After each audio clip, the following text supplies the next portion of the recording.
శివనామము చెబుతున్న వాళ్ళు ఒకవేళ అంత్యకాలమునందు ఉంటే నా కింకరులు తీసుకురావడం కాదు, వెంటనే వెళ్ళి చిగురుటాకులు తీసుకొచ్చి వాళ్ళ అరికాళ్ల దగ్గర రాస్తారు. వాళ్ళ అరికాళ్లకున్న మట్టి చిగురుటాకులో పడుతుంది. ఆ పడిన మట్టిని నేను నా కిరీటం మీద చల్లుకుని నా భటుల కిరీటాల మీద జల్లుతాను. శివపార్షదులు తీసుకెళ్ళాలి తప్ప మేము వాళ్ళ జోలికి రాం. శివనామం అటువంటిది.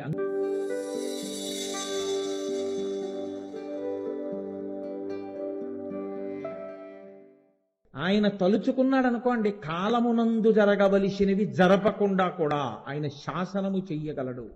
ఆ కాలమును అవసరమైతే వెనక్కి తెచ్చేయగలడు. మీకు నేను ఒకరోజు మహాభారతం నుంచి సైంధవోపాఖ్యానం చెప్తూ చెప్పలా, ఈశ్వరుడు తలుచుకుంటే ఏదైనా చెయ్యగలడు.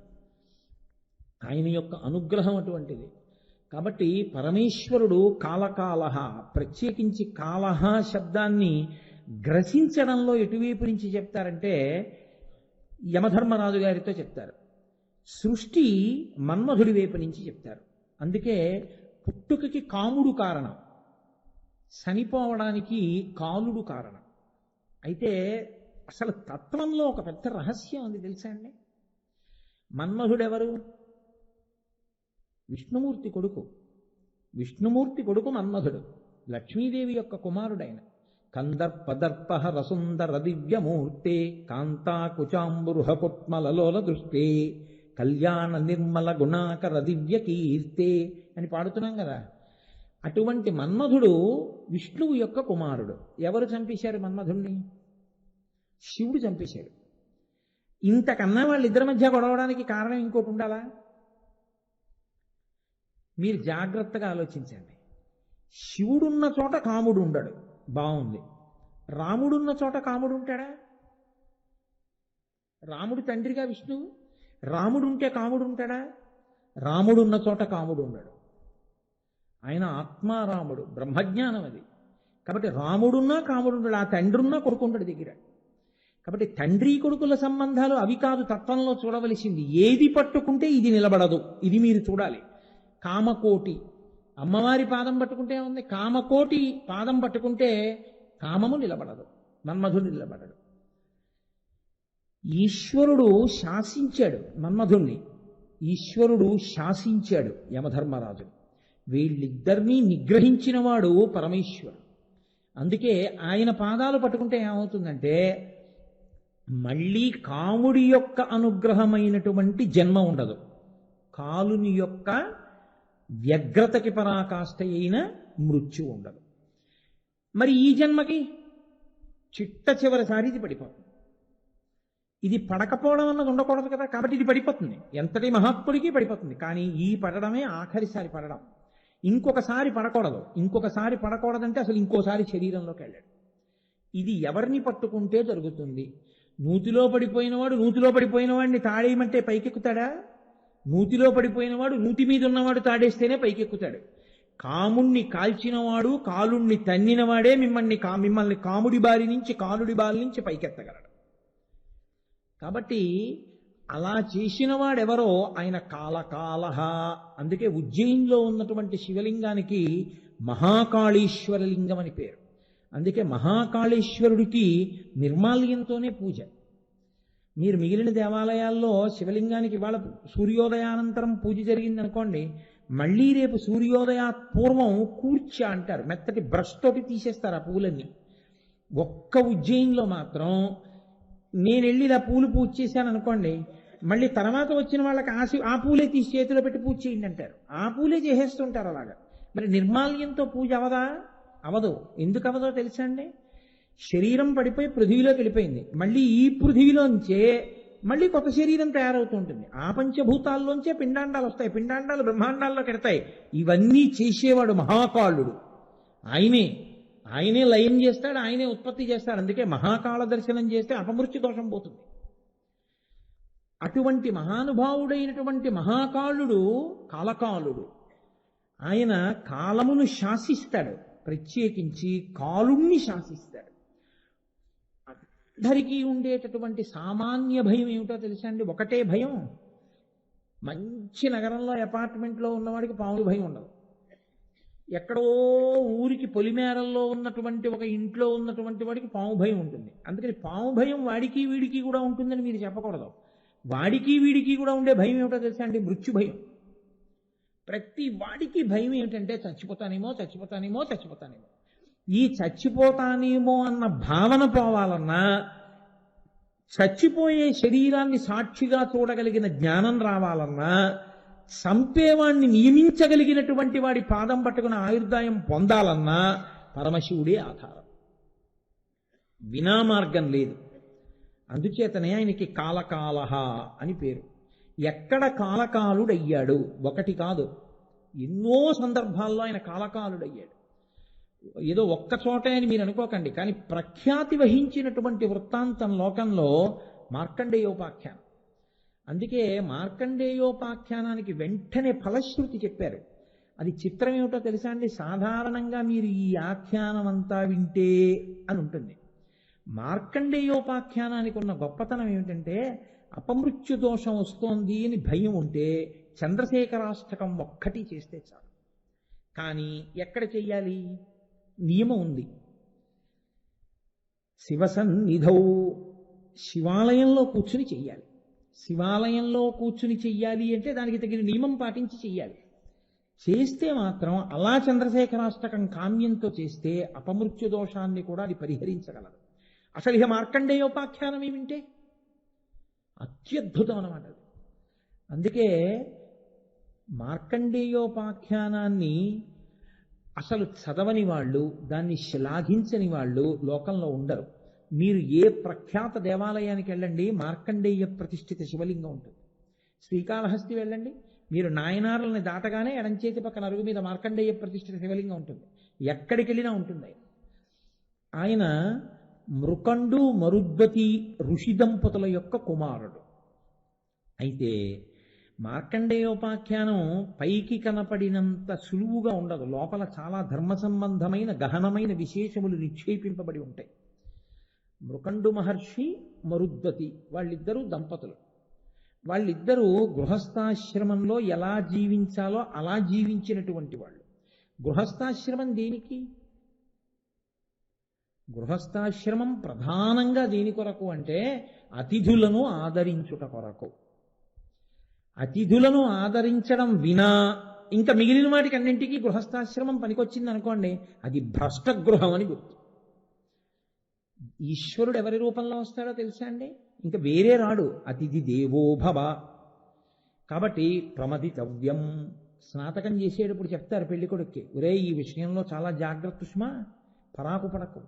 ఈశ్వరుడు ఎప్పుడైనా నీ ఇంటికి వస్తే అతిథి రూపంలోనే వస్తాడు. అందున చాలా పెద్ద శుభం ఏదైనా చెయ్యాలనుకున్నాడు అనుకోండి, నిష్కామి, ఏ కోరిక లేని వ్యక్తి మీ ఇంటికి వస్తాడు. అందుకే దశమస్కంధంలో ఊరకరారు మహాత్ములు వా రథముల ఇండ్ల కడకు వచ్చుటలెల్లం కారణము మంగళములకు మీరుచ్చుట శుభము మాకు నిజము మహాత్మ అంటాడు నందుడు గర్గుడు వస్తే. కాబట్టి ఇంటికి వచ్చినటువంటి అతిథుల్ని ఆదరించడం ఏదుందో అదే గృహస్థాశ్రమమునకు అత్యంత ధర్మము. అదొక్కటి చేయకుండా అతిథిని పిలిస్తే అతిథి వచ్చి తింటే మన ద్రవ్యం అయిపోతుందని భయపడ్డం అలవాటుగా ఉందనుకోండి, అంతకన్నా హీనమైన గృహస్థాశ్రమం ఇంకోటి ఉండదు. కాబట్టి పండించుకున్న గృహస్థాశ్రమం అంటే ఇప్పుడు మరుద్వతి, మృకండ మహర్షి వాళ్ళిద్దరు ఏం చేస్తున్నట్లు?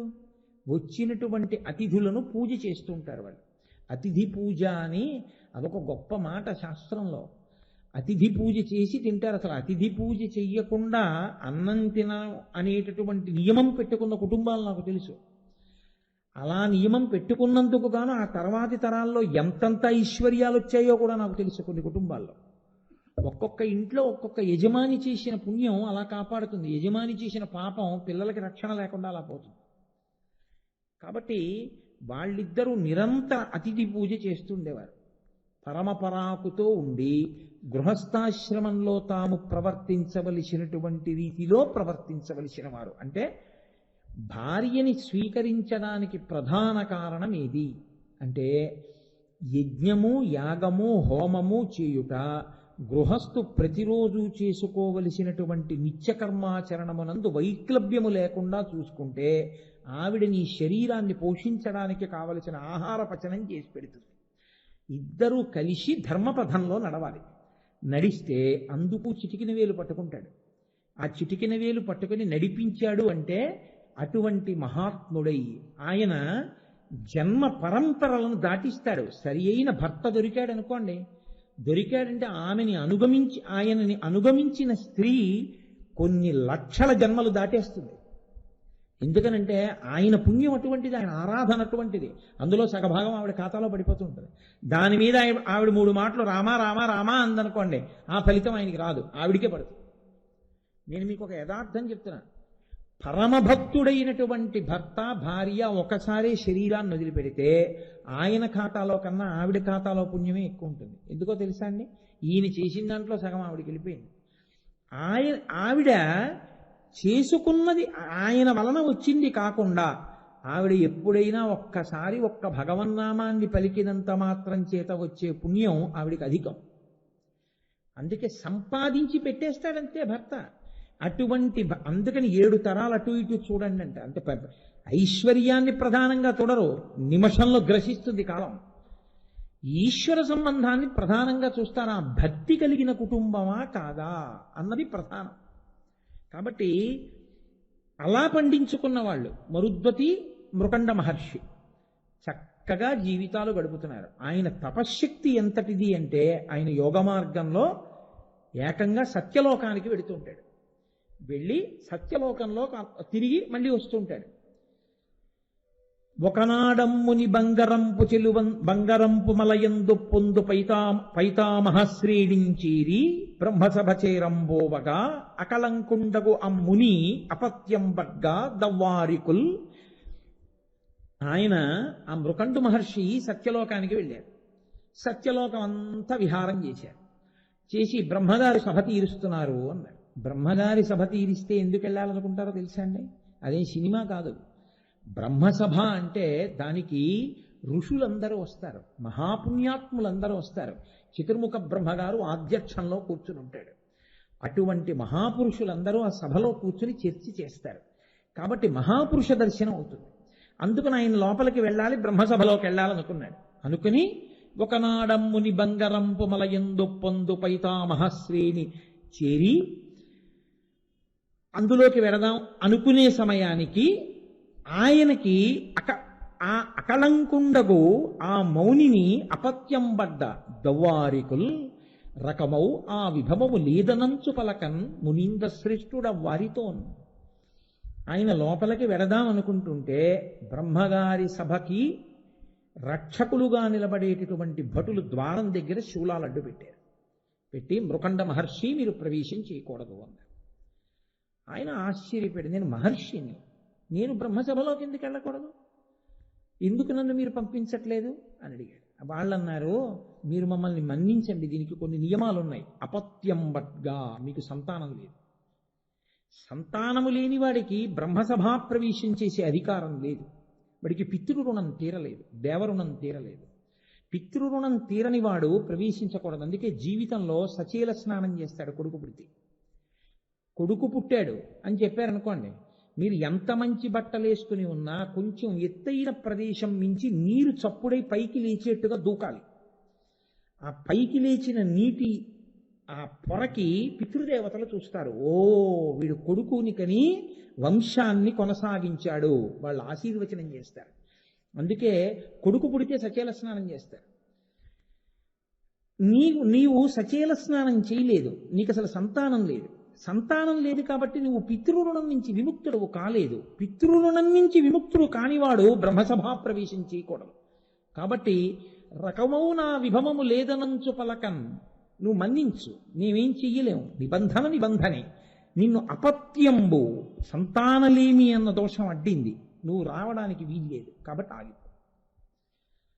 ఆయనకి తెలియదండి ధర్మశాస్త్రం. ఏదో సంతోషంలో వెళ్ళబోయాడు, అరే నిజమే నాకు అపత్యం ఉంది కదూ, నాకు సంతానం లేదుగా. ఆయన బాధగా తిరిగి వచ్చేస్తున్నాడు. ఆయన బాధగా తిరిగి వచ్చే లోపల ఆశ్రమంలో మరుద్వతి ఆ రోజు వంట చేస్తోంది. ఎక్కడి నుంచో యాత్రికులు వచ్చారు. వాళ్ళు మహా తేజోవంతులు. వాళ్ళన్నారు, అమ్మ అలిసిపోయి ఉన్నాం, భిక్ష ఇస్తావా అని అడిగారు. ఆవిడంది, ఇంతకన్నానా, మహాత్ములకు భిక్ష పెట్టడానికి కదా గృహస్థాశ్రమం, కాబట్టి రండి భిక్ష స్వీకరిద్దురు కానీ స్నానం చేసి రండి, వడ్డించేస్తానని. వాళ్ళు స్నానం చేసి వచ్చి కూర్చున్నారు, విస్తళ్ళేసింది, వడ్డనంతా పూర్తి చేసి మీరు పదార్థ స్వీకారం చేయండి అంటే వాళ్ళు అన్నారు, మీ బిడ్డని పిలవండి అమ్మా అంటారు. తినేటప్పుడు ఆ బిడ్డలున్న ఇల్లేనా ఓసారి చూస్తారు. కాబట్టి బిడ్డలు ఉన్నారా అమ్మా, మీ బిడ్డల్ని పిలు.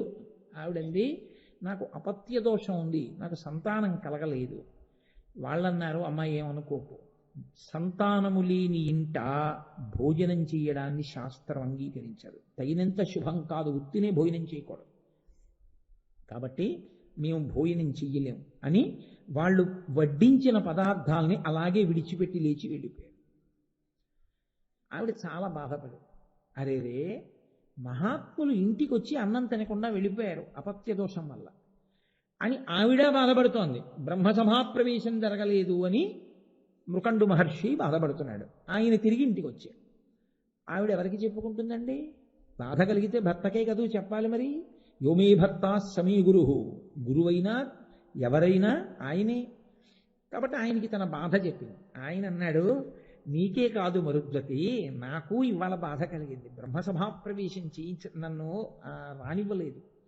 కానీ ఆయన అన్నాడు, వనరికమింకది భగవానుడు రజకిరీటుడున్నవాడు, అతులిత తుల్యుడాతడు దయాళువు భక్తవర ప్రదాత, నేన ఘనుని గూర్చి కాటముగా తపమునరించి ఒక సుపుత్రు బడయంగదాలదో ఓ సరోజముఖి ముదమందునాత్మలో. నువ్వేం బెంగపెట్టుకోకు, ఒక మహానుభావుడు ఉన్నాడు, గత జన్మలలో చేసుకున్నటువంటి మహాపాపం ఏదో ఈ జన్మలో మనం సంతానం పొందకుండా అడ్డుపడింది. కాబట్టి మనం సంతానాన్ని పొందలేకపోయాం. ఎంతటి మహాపాపమైనా సరే తీసేసి భక్తుల కోర్కెలు తీర్చగలిగినటువంటి భగవానుడు ఒకడున్నాడు. ఆయన భగవానుడు రాజకిరీటుడున్నవాడు, మహానుభావుడైన అతులిత తుల్యుడాతడు, అర్హసి రహసి స్వతంత్ర బుద్ధ్యా వరివసితం అంటూ శంకర భగవత్పాదులు శివానందలహరి చేస్తూ అగణిత ఫలదాయక అంటారు. అసలు లెక్క పెట్టలేవా ఆయన ఇచ్చేటటువంటి శుభాల గురించి? నువ్వు ఇంత అడిగితే ఆయన బ్రహ్మాండం అంత ఇస్తాడు, అంత శక్తివంతుడు అంటారు. కాబట్టి ఆయన అతులిత తుల్యుడాతడు, దయాళు, భక్తవర ప్రదాత. కేవలము శక్తి ఉంటే సరిపోదు, అపారమైన దయ కలిగినటువంటి వాడు. కాబట్టి నేను అదిగో ఆ శంకరుడి గురించి కాటముగా తపముదరించి ఒక సుపుత్రుపడయంగదాలదు ఓ సరోజముఖి ముదమందునాత్మలో, సంతోషాన్ని పొందు. ఏదో జరిగింది జరిగిపోయింది, ఇక మనకి బాధ ఉండదు, మనకి కొడుకు పుడతాడు, కాబట్టి నేను తపస్సు చేస్తాను. ఆవిడంది, ఇది భార్య అంటే. ఆవిడ తప్పకుండా ఎప్పుడో ఎందుకు ఇప్పుడే ప్రారంభం చేసేయండి. ఒక్కొక్కడు ఎంత విచిత్రంగా ఉంటుందంటే, దక్షిణాయనంలో తిరుపతి వెళ్ళొచ్చా అండి అంటాడు. దక్షిణాయనం ఏడు, ఉత్తరాయణం ఏడు, తిరుపతి వెళ్ళి నువ్వు ఈశ్వరుని దర్శనం చేసుకోవడానికి, నీకు అన్నం తినడానికి దక్షిణాయనంలో అన్నం తినొచ్చా అని అడగడం. వెంకటేశ్వర స్వామి వారిని చూడడానికి వీడికి దక్షిణాయనం అడ్డొచ్చింది. ఆషాఢ మాసంలో కొండకి వెళ్ళొచ్చా అండి అంటాడు. ఆషాఢ మాసంలో కొండకి వెళ్ళొచ్చా అండి అంటున్నావు, నువ్వు ఆషాఢ మాసంలో పుట్టి ఆషాఢ మాసంలో తెస్తే అప్పుడు అది ఎలా అడ్డుతుంది? ఈశ్వర దర్శనానికి ముహూర్తాలు ఏమిటి? ఎంత తొందరగా వీలైతే అంత తొందరగా ఈశ్వరుణ్ణి సేవించుకుంటూ ఉండాలి, అవి లోపల తిరుగుతూ ఉండాలి సంతోషంగా ఎప్పుడు. కాబట్టి సరే పదండి అయితే తపస్సు చేయండి. ఆయన వెళ్ళాడు, తపస్సు మొదలెట్టాడు. ఆవిడ ఉపకరిస్తోంది. చాలా ఘోరమైనటువంటి తపస్సుగా మారిపోయింది. ఎప్పుడు మారిపోతుందో తెలుసా అండి? ఏదో ఓ 4 రోజులో, ఓ వారం రోజులో, ఓ 10 రోజులో ఉండి నీకున్న పాపమునకు తగినంత ఉపాసన నువ్వు చెయ్యాలి. నీ కడుపుకు ఆకలిసినంత అన్నం తినకుండా ఆకలి ఎలా తీరుతుంది? దాహం తీరవలసిన నీడు దాక్కుండా దాహం ఎలా తీరుతుంది? నువ్వు కొనుక్కోవాలనుకున్నటువంటి చెప్పుల జతకు కావలసినంత డబ్బులు లేకుండా చెప్పులు ఎక్కడి నుంచి వస్తాయి? ఏదైనా కావలసినంత అన్న మాట ఉందిగా, నీ పాపం పోవడానికి కావలసినంత తపస్సు చెయ్యాలి. కాబట్టి ఎంత పెద్ద దోషం ఉంటే సంతానం కలగలేదు. కాబట్టి ఇప్పుడు ఆ దోషం పోవడానికే ఆయన ఘనమైన తపస్సు మొదలుపెట్టాడు. ఆవిడ ఉపకరిస్తాం. నారద మహర్షి వెళ్ళి పార్వతీదేవికి పరమేశ్వరుడికి విన్నవించాడు, ఏమయ్యా మృకండు మహర్షి అంత గొప్ప తపస్సు చేస్తున్నాడు, మహానుభావుడు, నలుసుని కోరి అనుగ్రహించలేవా అన్నాడు. అంటే పార్వతీదేవి శంకరుడిని అడిగింది, ఏమండి మీరు భోళాశంకరుడని పేరు, ఇట్టే అనుగ్రహిస్తారే, ఎందుకు ఆ మృగండు అంత తపస్సు చేస్తున్నా అనుగ్రహించట్లేదు? కాదు కాదు, బాగా శాస్త్రం ఎరిగినవాడు, ఇంత భక్తి ఉన్నవాడి వల్లే లోకానికి ప్రయోజనం కలగాలి. మృకండుడి భక్తి అంటే ఏమిటో నేను లోకానికి ప్రకాశింప చెయ్యాలనుకుంటున్నాను, పార్వతి రా వెడదాం అన్నాడు. పార్వతీ పరమేశ్వరుడు ఇద్దరూ వచ్చారు, దర్శనం ఇచ్చారు. మృకండు మహర్షి లేచాడు, స్తోత్రం చేశాడు. స్తోత్రం చేసిన తర్వాత పరమశివుడు అన్నాడు, శివుడును మౌని చూచి ఇట్లనియన్. ఆ మహర్షిని చూసి శివుడే అన్నాడు, చిత్తమునన్ బహుప్రీతి పొందినాడను, నీ పట్ల చాలా ప్రీతి పొందానయ్యా. విమలమైన నీ చిత్తము దూరపు భక్తియు తపంబు పెంపు. ఏ సామాన్యమైన భక్తి అనేది, ఎంత మంచి హృదయం, ఎంత నిర్మలమైన హృదయంతో నేను రాలేదని కించిత్ కూడా వ్యగ్రత పొందకుండా తపస్సు చేశావు. కాబట్టి నీకు దీర్ఘాయుష్మంతులు అయోగ్యులకు కుమారులను ఎంచుకొందువో, 16 వర్షములతో పరముందు సుపుత్రు కోరేదో, నీ ఇష్టం. ఎవరు కావాలి? చాలా కాలం జీవించేటటువంటి దుర్మార్గులైనటువంటి కొడుకులు చాలా మంది కావాలా? మీరు చాలా జాగ్రత్తగా అర్థం చేసుకోవాలని చూడండి మార్కండేయ వృత్తాంతాన్ని. అక్కడే పప్పులో కాలేశాడు యమధర్మరాజు గారు కూడా. 16 వర్షములతో పరముందు సుతునింకోరేదో, నీకు 16 వర్షములతో ఆయుర్దాయం అయిపోయేవాడని ఆయన అనలేదు. 16 వర్షములతో ముదముందు అంటే 16 ఏళ్లు దాటకుండా ఎప్పుడూ 16 ఏళ్లుగా ఉండిపోయే పిల్లాడితో సంతోషంగా ఉంటావో ఎంచుకో అన్నాడు. సంతోషంగా ఎంచుకోవద్దండి 16 ఏళ్ల పిల్లాడిని ఇమ్మని. మృకండుడికి కూడా ఏమని అర్థమైందో తెలుసా అండి? 16 వర్షములకే అన్నట్టు అర్థమైంది. 16 ఏళ్లకే పరముందు అంటే 16 ఏళ్లకి శరీరం పడిపోయే అల్పాయుర్దాయం ఉన్న పిల్లవాడు కావాలా అన్నట్టు అర్థమైంది.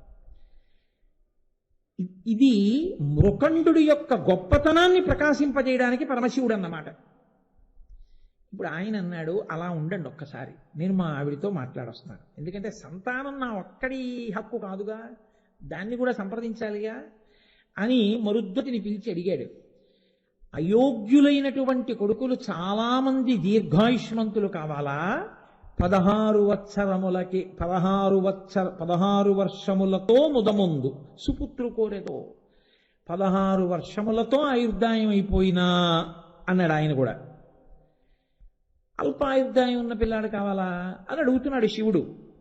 అని ఆయనే అన్నాడు, దుర్మార్గుడైన కొడుకు పుడితే పుణ్యం చేసుకుని ఊర్ధ్వలోకాల్లో ఉన్న పితృదేవతలు కూడా కింద పడిపోతారు. సన్మార్గుడైనటువంటి పుణ్యాత్ముడైన కొడుకు ఒక్కడు పుడితే 7 తరాలు పైన ఉన్న వాళ్ళు కూడా, నరకాలలో ఉన్న వాళ్ళు కూడా విడుదల పొంది ఉన్నత లోకాలకు వెళ్ళిపోతారు. అలాంటి వాడు ఒక్కడు చాలడు. కాబట్టి సత్పుత్రుణ్ణి కోరుకుందాం అంటే ఆవిడ తప్పకుండా కానీ అంటుంది కదండి. ఒక ఏ తల్లైనా అనగానే ఆయన అన్నాడు, చాలు చాలు చాలు, నాకు తెలుసు. ఏమిటి నీ బెంగ? 16 ఏళ్ళకి వెళ్ళిపోతాడని కదా. అసలు సంతానమే లేని వాడికి సంతానం ఇస్తానన్నవాడేవాడు, వాడే 16 ఏళ్ల తర్వాత కూడా ఉంచుతాడు. నీకు నాకు బెంగెందుకు? 16 ఏళ్ల పిల్లాన్నిచ్చి 16 ఏళ్ళు అవగానే తీసేసుకుంటాడా? మన నేర్పిస్తాడా మళ్ళీ? అలా తాత్కాలిక సుఖాలు ఇచ్చేవాడా శంకరుడు అంటే? కాడు. కాబట్టి బెంగ పెట్టుకోకు. ఆయన్నే నమ్ముకుని బతుకుతాం మనం. ఆయనే మన పిల్లాడికి ఆయుర్దాయం ఇస్తాడు. కాబట్టి మంచి కొడుకుని అడుగుతాను. తాను ఒక ఉత్తమమైన తండ్రిగా నిలబడ్డాడు మృకండుడు. శంకరుడికి వెళ్ళి ఇదే చెప్పాడు, నాకు ఉత్తమమైన కొడుకే కావాలి. తథాస్తు. ఆయన ఇన్నాళ్ళు కొడుకులు లేక పలవరించినవాడు లోకం పాడైపోయినా పర్వాలేదులేండి, నాకు మాత్రం దీర్ఘాయుష్మంతుడైన కొడుకు పుడితే చాలు అనకూడదని ఎక్కడైనా ఉందా? అసుర సంధ్య వేళ ఇప్పుడు భర్తృ సమాగమం కూడదు, కూడితే లోకకంటకులు పుడతారు దితి అన్నాడు కశ్యప ప్రజాపతి భాగవతంలో. ఆవిడంది, నేను తాళలేకపోతున్నాను, లోకకంటకులు పుడితే లోకం ఏడుస్తుంది, నాకేం, నీతో సంగమ సుఖాన్ని అనుభవిస్తానని. పుట్టారా లేదా హిరణ్యాక్ష హిరణ్యకశిపులు, రావణ కుంభకర్ణులు మొదలైన వాళ్ళు. కాబట్టి అలా అనలేదు మృకండ మహర్షి. ఆయన అన్నాడు, పరమశివుడే అనుగ్రహిస్తాడు ఆయుర్దాయాన్ని, మనకెందుకు బెంగ, అందుకని అలా సుపుత్రుడినే కోరుకుందాం. ఆయన తథాస్తు అన్నాడు. దర్ధానం చెందాడు. ఆవిడ గర్భిణి అయింది, కొడుకు పుట్టాడు. ఇప్పుడు ఎలా ఉంటుంది వాళ్ళకి? చాలా అద్భుతమైన ఉపమానం వేసేశారు అక్కడ. పేదలకు దొరికిన పిన్నిధట్లు ఆ మృకండును తత్సతి అనవరతము ముద్దు కొమరుని చూచుచు హద్దులేని అరుసమున ఓలలాడిరి అన్ని మరచి. కడుపేదవాడికి పరమదరిద్రుడికి పెద్ద నిధే దొరికింది అనుకోండి, వాడు ఏం చేస్తాడో తెలుసా అండి? దాన్ని ఎక్కడ మనం పెట్టుబడి పెడదాము అలా ఆలోచించాడు. పెట్టుబడి పెట్టినా మళ్ళీ ఎక్కడికో తీసుకెళ్ళి దాన్ని ఏదో చెయ్యాలి కదా. వాడు ఏం చేసుకుంటాడంటే రోజు ఓ సారా మూటలు ఇప్పడం, ఓ గదిలో తలుపులు వేసుకుని కింద పోసుకోవడం, మళ్ళీ లెక్కెట్టుకోవడం, మళ్ళీ కట్టకట్టుకోవడం, మళ్ళీ దాచుకోవడం. అంటే వాడి జీవితంలో వాడంత డబ్బు చూస్తాననుకోలేదు, కనపడింది. అందులో వాడు ఏమీ చేయడు దాన్ని అలాగే చూసుకుంటూ ఉంటాడు. ఎంత గొప్ప మాట చూడండి. లేక పుట్టిన కొడుకు కాబట్టి వాళ్ళిద్దరు ఏం చేసుకుంటున్నారంటే చూసుకుని మురిసిపోతున్నారంతే. పేదలకు దొరికిన పిన్నిధట్లు ఆ మృకండును తత్సతి అనవరతము, ఇప్పుడు అప్పుడు అని లేదు, ముద్దు కొమరుని చూచుచు హద్దులేని అరుసమున ఓలలాడిరి అన్ని మరచి. ఆనంద సాగరంలో తేలిపోతున్నారు. కాలం ఉండదు కదండి. ప్రత్యాయాంతికతా పునర్నదివసాహ కాలో జగద్భక్షక. తినేస్తుంది కదా కాలం. అయిపోయాయి 15 ఏళ్ళు. 15 సంవత్సరములు పూర్తయిపోయాయి. పిల్లవాడు మంచి విద్యాబుద్ధులను పొందుతున్నాడు, చక్కగా చదువుకుంటున్నాడు. ఎంతటి మహానుభావుడిగానో తయారాడు. మార్కండేయుడు గురించి వర్ణిస్తారు. ఎన్ని పద్యాలు చెప్పారో ఆ మార్కండేయుడి మీద.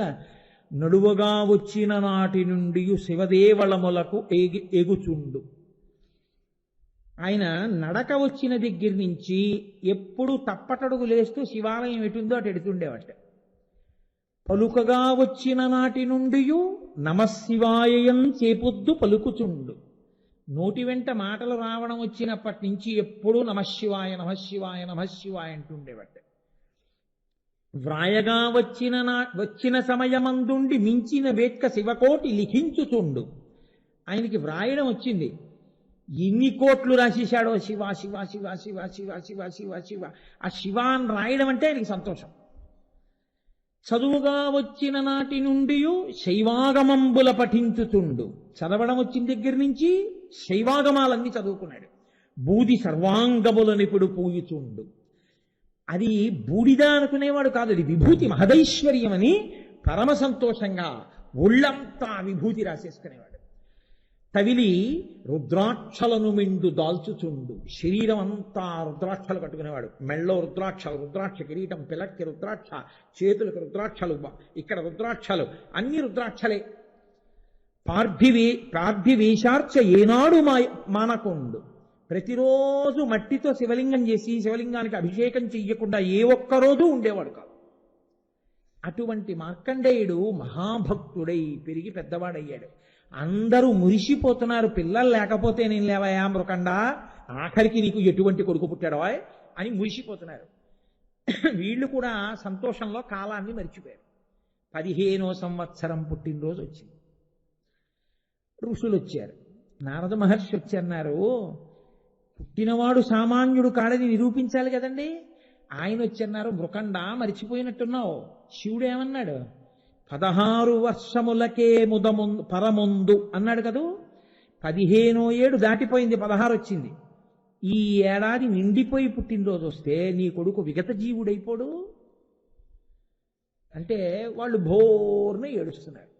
ఆ పిల్లాడు ఏదో సంతోషంగా అలా గురువుగారు ఆశ్రమంలోకి వెళ్ళి గురువుగారికి నమస్కారం పెట్టి ఇంటికి వచ్చేటప్పటికి వీళ్ళిద్దరూ పొర్లి ఏడుస్తున్నారు. మృకండు మరుద్దతి.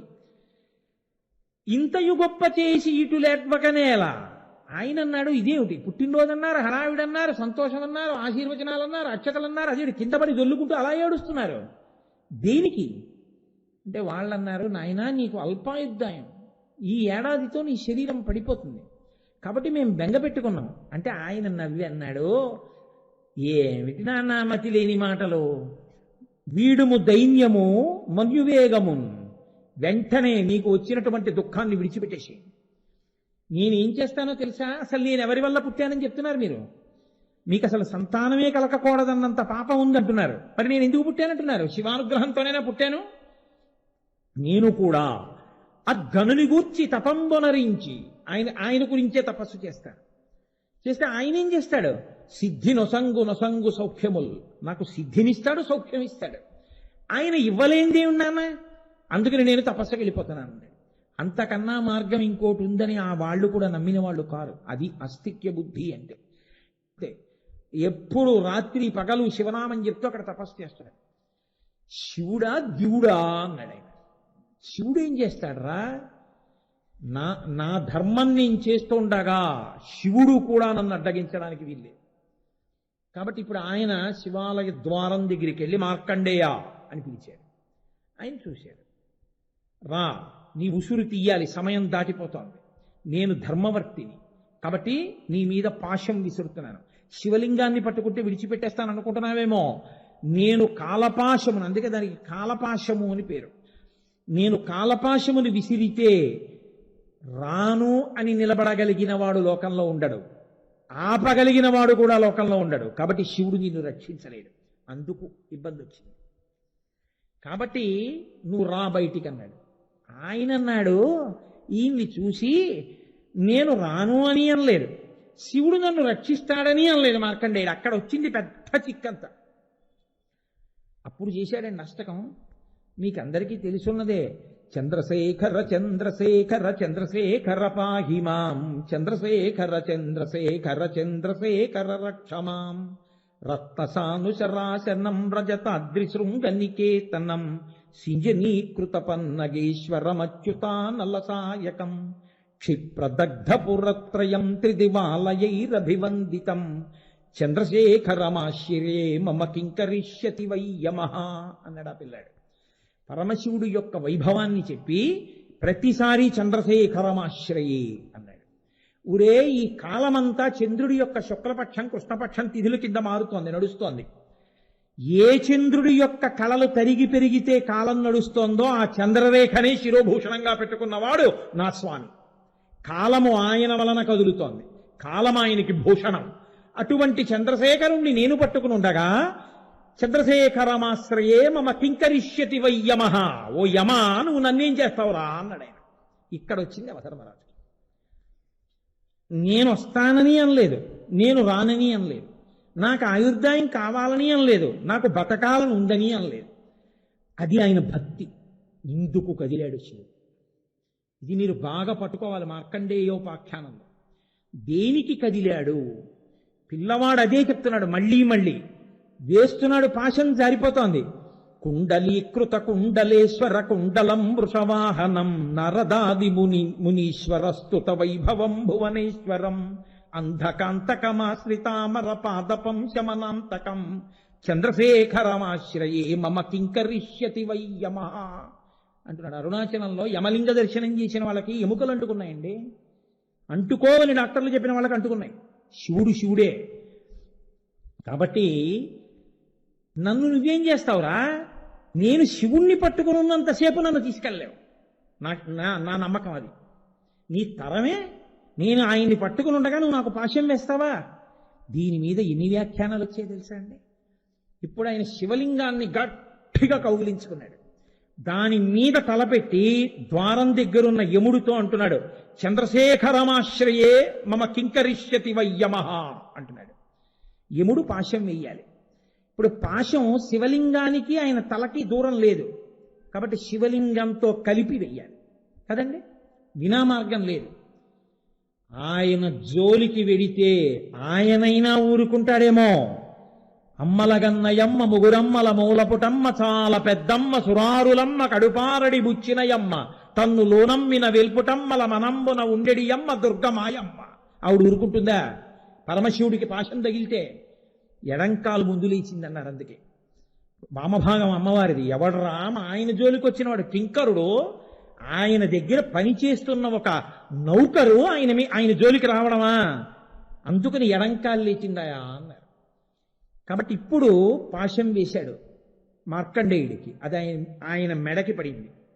ఆయన అదే చెప్తున్నాడు, ఎత్ర కుత్ర చయప్పటేన్నహి తస్య మృత్యు భయం భవేత్. ఎవడు శివ సన్నిధిలో కూర్చుని ఇది చెప్తున్నాడో వాడికి మృత్యువు రాదు. నా తండ్రి ఉండగా నన్ను తీసుకెళ్ళడమే అంటున్నాడు. అంతే, పాశాన్ని బిగించపోయాడు యమధర్మరాజు. ఒక్కసారి ఆవిర్భావలింగము అంటారు. మీకు ఈ శివాష్టోత్తరం పూర్తి చేసే లోపల నేను ఎక్కడో అక్కడ ఆవిర్భావలింగ వైభవం ఏమిటో చెప్తాను. శివలింగంలోంచి కాలకాల స్వరూపంతో, అదే మహాకాల స్వరూపం, ఘోరమూర్తిగా ఉంటాడు, భయంకరమైనటువంటి రూపం. నేను కవచంలో చెప్పానే, ఓం నమో భగవతే సదాశివాయ సకల తత్వ విదూరాయ సకల లోకైక హర్త్రే సకల లోకైక సంహర్త్రే సకల లోకైక గురవే సకల లోకైక సాక్షిణే సకల జగత భయంకరాయ శాశ్వత నిజావాసాయ నిరావాసాయ నిరాతంకాయ నిష్కళంకాయ నిష్ప్రపంచాయ నిర్ద్వంద్వాయ నిస్సంగాయ నిర్మమాయ నిర్మలాయ నిర్గుణాయ నిరుపవిభవాయ నిత్య శుద్ధ బుద్ధ సచ్చిదానందాద్వైత పరమ ప్రకాశాయ పరమశాంత ప్రకాశాయ తేజోరూపాయ చేదోజిపతయే జయ జయ జయ రుద్ర మహారుద్ర మహారౌద్ర వీరభద్రావతార మహాభైరవ కాలభైరవ కల్పాంత భైరవ కపాలమాలాధర కట్వాంగ ఖడ్గ చర్మ పరశు పాశంకుశ ఢమరుక మృగశూల చాపబాణ గదాశక్తి బిందివాల తోమర ముసల ముసుండి ముద్గర ప్రాస పరిఘ పట్టిశ శతగ్ని చక్రాద్యాయుధ భీషణకర సహస్రదంస్ట్ర కరాళవదన వికటాట్టహాస విస్ఫాటిత బ్రహ్మాండ మండల నాగేంద్రహార నాగేంద్ర వలయ నాగేంద్ర చర్మ ధర మృడ మృత్యుంజయ త్రయంబక సదాశివ అన్నట్టు ఒక్కసారి శివలింగం నుంచి పైకి లేచాడు. లేస్తూనే ఎడంకాలు పైకెత్తి యమధర్మరాజు గుండెల మీద తన్ని త్రిశూలంతో పొడిచాడు. అంతే, నెత్తురు కక్కుని యముడు చచ్చిపోయాడు. మార్కండేయుడు లేచి స్తోత్రం చేశాడు, ఈశ్వర ఇది మహానుభావ, నాకు నీ మీద నమ్మకం అని. ఆయన అన్నాడు, నీకేం కావాలన్నాడు పరమశివుడు. పిల్లవాడన్నాడు, నా ఒక్కడి కోసం లోకధర్మం ఆగిపోకూడదు. అతను తన పని తాను చెయ్యబోయాడు, కానీ నా నమ్మకాన్ని నేను వ్యక్తీకరించాను. నా మీదున్న నమ్మకంతో, నా మీద ఉన్నటువంటి ప్రేమతో భక్తుణ్ణి కాపాడ్డంలో అవధి లేని ప్రేమ అంటే ఏమిటో చూపించడానికి యముణ్ణే చంపేశావు ఇవాళ. ఈశ్వర యమధర్మరాజుని బతికించు అన్నాడు. భక్తుల కొరకు పరమేశ్వరుడు ఎంతకైనా దిగిపోతాడండి, దానికి హద్దే ఉండదు. ఇంకా అది ఏ రూపం అవనివ్వండి, అది శివాయ కృష్ణాయ అన్నది పక్కన పెట్టేసేయండి. భీష్ముడు ప్రతిజ్ఞ చేయలే మహాభారతంలో? భీష్మాచార్యుల వారు సర్వసైన్యాధిపతి, అవతల వైపు దృష్టద్యుమ్నుడు అవతల సర్వసైన్యాధిపత్యంలో ఉన్నాడు, యువతల అర్జునుడికి కృష్ణుడు సారథ్యం వహిస్తాడు. కృష్ణుడు ప్రతిజ్ఞ చేశాడు, ఆయుధం పట్టను సారథ్యం మాత్రమే చేస్తానని అని భీష్ముడికి వచ్చి చెప్పారు. భీష్ముడు అన్నాడు, కృష్ణుడు ఎవరు ప్రతిజ్ఞ చేయడానికి? నేను ప్రతిజ్ఞ చేస్తున్నాను, కృష్ణుడితో ఆయుధం పట్టిస్తాను. కృష్ణుడు పరమాత్మ అని భీష్ముడికి తెలుసు. కృష్ణుడితో ఆయుధం పట్టిస్తాను భక్తుడి ప్రతిజ్ఞ, పట్టను ఈశ్వరుడి ప్రతిజ్ఞ. ఈశ్వరుడు నెగ్గాలా భక్తుడు నెగ్గాలా? వచ్చింది యుద్ధం. చేత్తో ధనస్సు పట్టుకుని ఇంత గాంధీవం ఉన్నటువంటి అర్జునుడి శరీరానికి అంగుళం చోటు లేకుండా కొట్టేశాడు. కొట్టేస్తే అర్జునుడు బాణం ఇలా తీసి గాంధీవంలో సంధించలేకపోయాడు. అలా కొట్టేస్తూ ఉంటే సారథిని కూడా కొడతారు కదండి. కృష్ణుడు సారథ్యం చేస్తూ వెనక్కి చూశాడు, వచ్చే బాణాలే కానీ వెళ్ళే బాణాలు కనపట్టలేదు. ఏమిటని చూశాడు వెనక్కి, అర్జునుడు నిరుత్తరుడైపోయి ఉన్నాడు భీష్ముడి యొక్క స్థితి ముందు. అంతే, నేను ఆయుధం పట్టనన్నవాడు మరిచిపోయాడు. మరిచిపోయి ఒక్కసారి సుదర్శన చక్రాన్ని పట్టుకుని దూకేశాడు రథం నుంచి. దూకేసి ఇలా అంటే చాలది శత్రు సంహారం చేస్తుంది, పరిగెత్తాడు పట్టుకుని భీష్ముడి మీదకి. భీష్ముడు రథం నుంచి దిగి దోయిలి పట్టన్నాడు. కుప్పించి ఎగసిన కుండలంబుల కాంతి గగన భాగం బెల్ల కప్పి కొనగా ఉరికిన నోర్వక నుదరంబులో నున్న జగముల వ్రేగున జగతి కదుల చక్రంబు చేబట్టి చనుదెంచురయమున పైనున్న పచ్చని పటము ద్వారా నమ్మితి నాలావు నగుబాటు చేయకు మన్నింపుమని క్రీడి మరల దిగువ కరికి లంఘించు సింహంబు కరణి మెరసి నేడు భీష్ముని చంపుదు నిన్ను కాతు విడువు మధ్యునయటంచు మద్ది శిఖవృష్టి తెరలి చనుదించు దేవుండు దిక్కునాకు అని చెప్పుకున్నాడు. మహానుభావుడు ఏ కృష్ణ పరమాత్మ ఆయుధం పట్టనని ప్రతిజ్ఞ చేశాడో అటువంటి కృష్ణుడు తనకి పరమభక్తుడైన అర్జునుడి మీద నేను బాణప్రయోగం చేస్తే చూస్తూ ఊరుకోలేక రథం నుంచి కిందకి దూకేస్తే ఆయన కడుపులో లోకాలు కదిలిపోయాయి. చక్రం పట్టనన్నవాడు చక్రం పట్టుకుని పరిగెత్తుకుంటూ భీష్ముడి మీదకి వచ్చేస్తుంటే పైన వేసుకున్న ఉత్తరీయం దారి యుద్ధ భూమిలో కింద పడిపోయింది. అర్జునుడు పరిగెత్తుకుంటూ వచ్చి, బావా బావా, అర్జునుడు చేతకాని వాడైతే కృష్ణుడు అస్త్రం పట్టాడని రేపు పొద్దున్న లోకులు చెప్పుకుంటారు. చక్రం వదిలేయి బావా అని వెంట పడుతుంటే నేను నీ ముందుండగా నేను రక్షిస్తుండగా నిన్ను ఇన్ని దెబ్బలు కొడతాడా భీష్ముడు? భీష్ముడు కానీ ఇంకొకడు కానీ ప్రతిజ్ఞతో సంబంధం లేదు, చంపేస్తానంతే. ఇవాళ నేనుండగా నా భక్తుడి జోలికి వస్తాడా అని పరిగెత్తుకొస్తున్నటువంటి కృష్ణుడు ఉన్నాడే భక్తపరాయణుడు. ఆయనకి నా నమస్కారం అని భీష్ముడు రథం మించి దిగి నమస్కారం చేశాడు. భక్తుడు గెలిచాడా, భగవంతుడు గెలిచాడా? భక్తుడి కొరకు ఈశ్వరుడు తాను మరిచిపోతాడంతే. గజేంద్ర మోక్షణంలో నిన్ను నీవు మరిచి రావాలి, మామూలుగా వస్తే నేను ఒప్పుకోను. ఏదో ప్రహ్లాదుడి కోసం వచ్చినట్టు అక్కడి నుంచి ఒక్కసారి ఇలా వచ్చేస్తే నేను ఒప్పుకుంటాను అనుకుంటున్నావేమో, అలా రావడానికి వీల్లేదు. నిన్ను నువ్వు మరిచిపోయి అసలు ఇతపూర్వమెన్నడూ లేని విధంగా వచ్చి నన్ను రక్షించాలని ఎప్పుడు నియమనం పెట్టాడు? బతికున్నన్నాళ్ళు ఎప్పుడు ఆయన చేసింది లేదు పూజ. ఆఖరి ఊపిరి ఆగిపోతుందేమో అని అనుమానం వచ్చినటువంటి సమయంలో లావొక్కింతజు లేదు ధైర్యము విలోలంబయ్య ప్రాణంబులాఠావుల్ తప్పెను మూర్ఛవచ్చతను ఉండశ్రం శ్రమంబయ్యడి నీవే తప్ప ఇతప్పరం బెరుగ మన్నింపందగుం దీనుని రావే ఈశ్వర కావవే వరద సంరక్షింపు భద్రాత్మక అని అడిగాడు. పైగా ఎలాగా? మొరలెరుంగుచు తన్ను మొరగువాడు, నా మొర విని వచ్చేటప్పుడు తనను తాను మరిచిపోయి రావాలి అన్నాడు. వచ్చాడా లేదా? ఎక్కడో అల వైకుంఠపురంబులో నగరిలో ఆమూల సౌధంబు దాపల మందారవనంతరమృతర ప్రాతేందు కాంతోపలత్వల పర్యంకరమా వినోది యగువాపన్న ప్రసన్నుండు విహ్వల నాగేంద్రము పాహీ పాహీ అన కుయ్యాళించి సౌరంభియై సిరికింజప్పడు జంకచక్రయుగముంచేదో ఈ సంధింపడే పరివారంబును జీరడ భ్రగపతిన్ మన్నింపడు ఆకర్ణికంతరథం విల్లము చక్కనొత్తడు వివాద ప్రోద్ధిత శ్రీ కుచోపరి చేలాంచలమైన వీడడు గజప్రాణావనోత్సాహి అయి పొంగిపోయారు పోతన గారు. ఏ రూపంలో ఉన్నాడన్నది మీరు పక్కన పెట్టండి, భక్తుల కోసం ఈశ్వరుడు దూకేస్తాడంతే. ఇది చెయ్యొచ్చా చేయకూడదా లేదు. నేను పరమశివుణ్ణి ఆశ్రయించి ఉండగా చంద్రశేఖరమాశ్రయే మమ కింకరిష్యతి వయ్యమహ అని అన్నందుకుగాను చంపేశాడంటే యమధర్మరాజు గారు. అప్పుడు మార్కండేయుడు స్తోత్రం చేశాడు బ్రతికించమని, అప్పుడు మళ్ళీ బ్రతికించాడు. బ్రతికిస్తే యమధర్మరాజు గారు అన్నారు, ఈశ్వర ఇది న్యాయమా? 16 వర్షములకే పరముందు అని నువ్వు అన్నావు, అందుకని 16 ఏళ్ళు నిండిపోతుండగా నేను ఉసురు తీసేశాను, నన్ను చంపేశావు, అన్యాయం కాదు, అలా ఎందుకు చంపేశావు అన్నాడు. అంటే పరమేశ్వరుడు అన్నాడు, నేను అలా అన్నట్టు నువ్వు అనుకున్నావు, నేను అలా అనలేదు. 16 వర్షములతో ముదమందు సుపత్రు కోరెదో అన్నాను. ఎప్పుడూ 16 ఏళ్ల పిల్లవాడిగా ఉండిపోయేటటువంటి వాడిని ఇస్తానన్నాను తప్ప అసలు పిల్లలు పుట్టడానికి అవకాశం లేనంత పాపం అడ్డుపడినటువంటి వాడు ఈశ్వరుని యందు అంత గొప్ప భక్తితో తపస్సు చేసి నన్ను సాక్షాత్కారం చేసుకున్న తర్వాత కూడా పరిణామశీలమైన జగత్తుతో షడ్వికారములు కలిగినటువంటి అల్పమైన మేధస్సు ఉన్న ఒక పిల్లాన్నిచ్చి వాడు కూడా జర్జరీభూతమైన శరీరంతో 50 ఏళ్లు దాటేటప్పటికి ముచిలివాడైపోయే పిల్లాన్ని ఇవ్వడానికి నా సాక్షాత్కారం ఎందుకురా? 16 ఏళ్లు ఎప్పుడూ ఉండే పిల్లాన్ని ఇస్తానన్నాను. నువ్వు ఎప్పుడూ ప్రాణాలు తీయడానికి అలవాటు పడిపోయి దాన్ని ఆయుర్దాయంగా నువ్వు స్వీకరించావు, నీది తప్పు. పైగా పిల్లవాడేం చేశాడు?